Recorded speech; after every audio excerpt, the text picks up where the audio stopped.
পৃথিবী নামক গ্রহটিতে আনুমানিক 10,000-এর মতো ধর্ম রয়েছে। প্রধান 5টি ধর্মের মধ্যে বৌদ্ধ ধর্ম একটি। প্রধান এ ধর্মগুলোর মধ্যে বৌদ্ধ ধর্ম অনেকাংশে ব্যতিক্রম।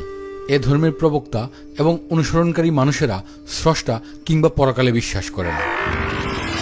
আজকের ভিডিওতে আমরা ভিন্ন দৃষ্টিভঙ্গির বৌদ্ধ ধর্ম সম্পর্কে জানব। শুরুতেই বলে রাখছি, আমার এই ভিডিওর মাধ্যমে কোনো ধর্মকে মহান অথবা গৌণ হিসেবে উপস্থাপন করছি না। অজানাকে জানাই এর মূল উদ্দেশ্য। ভিডিওটি দেখার পরে বৌদ্ধ ধর্ম সম্পর্কে আমার দেয়া তথ্যে কোথাও কোনো ভুল পরিলক্ষিত হলে তা কমেন্টে জানিয়ে দিবেন। বৌদ্ধ ধর্মের প্রবর্তক হিসেবে গৌতম বুদ্ধ বলে যিনি পরিচিত, তার সম্পর্কে যে ঐতিহাসিক সত্য বা ঘটনা তা মোটামুটি আমাদের সকলেরই জানা। বৌদ্ধ বললে আমরা বুঝি একজন ঐতিহাসিক ব্যক্তিত্বকে, একজন মহামানবকে, যার জন্ম থেকে মহাপরিনির্বাণ লাভ পর্যন্ত 80 বছরের একটি সুদীর্ঘ বৈচিত্র্যময় ইতিহাস আছে। বৌদ্ধ দেবতা ছিলেন না, ছিলেন রক্তমাংসের একজন মানুষ। আভিজাত্যের দিক থেকে তিনি ছিলেন রাজপুত্র। তৎকালীন হিমালয়ের পাদদেশে কপিলাবস্তু নামে একটি ক্ষুদ্র রাজ্যের শাক্য বংশের রাজা শুদ্ধোদ্যানের একমাত্র পুত্র। খ্রিস্টপূর্ব 563 সালে জ্যৈষ্ঠ রানী মহামায়ার গর্ভে বুদ্ধ জন্মগ্রহণ করেন।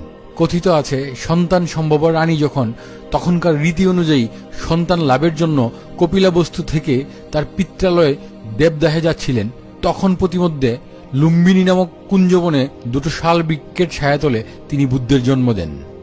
বুদ্ধের এই জন্মস্থানে সম্রাট অশোক কর্তৃক নির্মিত স্মৃতিসৌধ এখনও সেই ঐতিহাসিক ঘটনার সাক্ষ্য বহন করছে। জন্ম ও রাশি গণনা করে শিশুটির নাম রাখা হয় সিদ্ধার্থ এবং তার সঙ্গে পারিবারিক উপাধি গৌতম যুক্ত করা হয়। তাই বুদ্ধের আদি নাম ছিল সিদ্ধার্থ গৌতম। জন্মের 1 সপ্তাহ পর রাজপুত্র সিদ্ধার্থ মাতৃহারা হন। তাকে লালন পালন করার দায়িত্ব তখন পড়ে তার বিমাতা রানী মহামায়ার বোন মহাপ্রজাপতি গৌতমীর উপর।